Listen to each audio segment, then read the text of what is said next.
tons of football coverage from the Combine coming your way, but we begin with a monster night in the NBA from a couple of aging or aged superstars, megastars, immortals. Rudy Gay, what a night for Steph Curry and the Warriors on the road in Orlando. They're down 15, but Steph started cooking in the second quarter from range. Man, Steph Curry, that's what they call him, man. Like, these shots he's making, man, he looks vintage. I won't say vintage because he's still Steph Curry.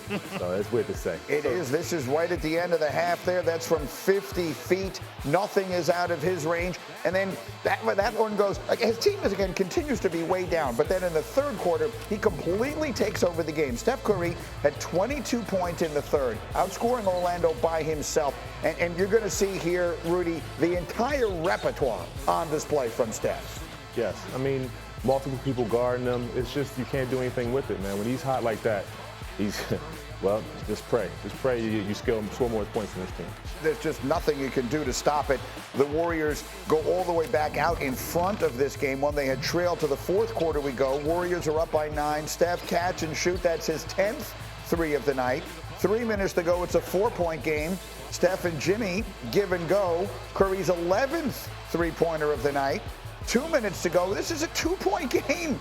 They needed all 12 of the threes that Steph Curry would make last night. 56 points for Steph Curry as the Warriors win again. The 56 tying LeBron for the second most by a player age 36 or older in NBA history. Only Kobe in his final game that night that he dropped 60 would score more at this age. And so, again, we've got Rudy Gay, we've got Fortenbaugh with us in the conversation. We have Windy up early with us from the West Coast. And Windman, you were making the point earlier, this trade for Jimmy Butler has completely rejuvenated the performance this year of Steph Curry.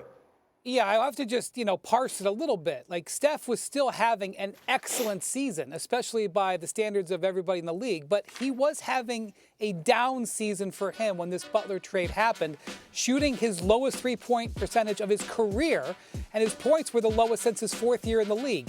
Jimmy arriving has revitalized him. It has better balanced the floor. It has better enabled him to moderate his energy. And this was a totally energetic performance. In the 8 games since Jimmy Butler has gotten there, Steph's scoring average has gone from 22 to 31. 31, by the way, is number 1 over that stretch. His three-point percentage from a very good 37 to a much more Steph-like 43. And this game obviously accentuated his hot streak. There's been so much conversation. Again, Fortenbaugh, for those of you who don't know, your bailiwick is the betting element of all of this. There's been so much talk since the Luka trade about what the Lakers are capable of and their futures and all of that. How about what the Warriors are capable of and their futures and all of that? They make it a big 4 in the Western Conference. 4 teams, Oklahoma City, Denver, the Lakers, and the Warriors can go on to win this thing right now. But the acquisition of Butler not only helps you on the defensive end of the court, but offensively, the Warriors desperately needed a legit secondary scoring option. Butler can shoot, but more importantly, he can get to the line. When you have those lulls where Steph's had an off night or maybe an off 4 to 5 minutes and you need a bucket in the fourth quarter, Jimmy can either get that for you or he can get to the line to stop the bleeding.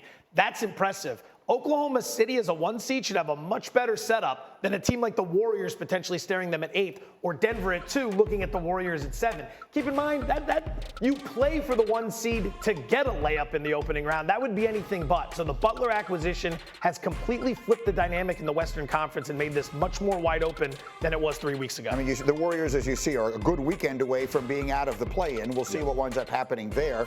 The Clippers will play the Lakers tonight. Someone will lose that game. What do you think of this team as currently constructed? I mean, the Warriors, we've seen them when they were what they were, and it looked like maybe it was sort of fading away. Yes, I mean, with Jimmy Butler, is this team capable of a run? I think they are. I think they're very capable of a run. I think Jimmy gives them another threat on the court that Steph hasn't had this season, and we've seen it in his numbers. It's a lot easier when you have a guy that can get double teams and also be a dynamic scorer and playmaker. So Steph is thriving in this, and I think this team still goes as far as Steph takes them.